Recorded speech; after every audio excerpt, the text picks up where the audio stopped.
Cockroach জনতা party এটা আবার একটা নাম হলো, কিন্তু কথায় বলে না নামে কি বা আসে যায়, এক্ষেত্রেও তাই। আপনি যদি বেকার কিংবা অলস হয়ে থাকেন, সারাদিন ফেসবুক ইনস্টাগ্রামে ডুবে থাকেন, তাহলে এই ককরোচ বা আরশোলা পার্টিতে আপনাকে স্বাগত। এই কথা বলেই সদস্যপদ দেওয়া হচ্ছে ককরোচ পার্টিতে। আর কি আশ্চর্য, দেখতে দেখতে 1 কোটি ফলোয়ার্সও হয়ে গেছে ইনস্টাগ্রামে। শুধু কি তাই, ভারত ছেড়ে পাকিস্তানেও শুরু হয়েছে এই ট্রেন্ড।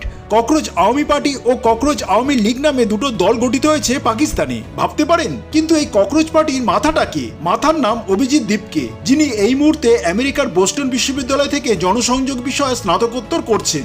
2020 থেকে 2023 সাল পর্যন্ত দিল্লির আম আদমি পার্টির হয়েও প্রচার করেছিলেন তিনি। কিছুদিন আগে সুপ্রিম কোর্টের প্রধান বিচারপতি সূর্যকান্ত একটি মামলা সংক্রান্ত ব্যাপারে ভারতের বেকার যুব সমাজের একাংশকে ককরোচের সঙ্গে তুলনা করেন। যদিও তার ব্যাখ্যাটা ছিল অন্যরকম, কিন্তু ব্যাখ্যা যাই থাক না কেন, অভিজিৎ কিন্তু এই সুযোগের 100% ফায়দা তুলে সিজেপি বা ওই ককরোচ জনতা পার্টি খুলে ফেলেছেন।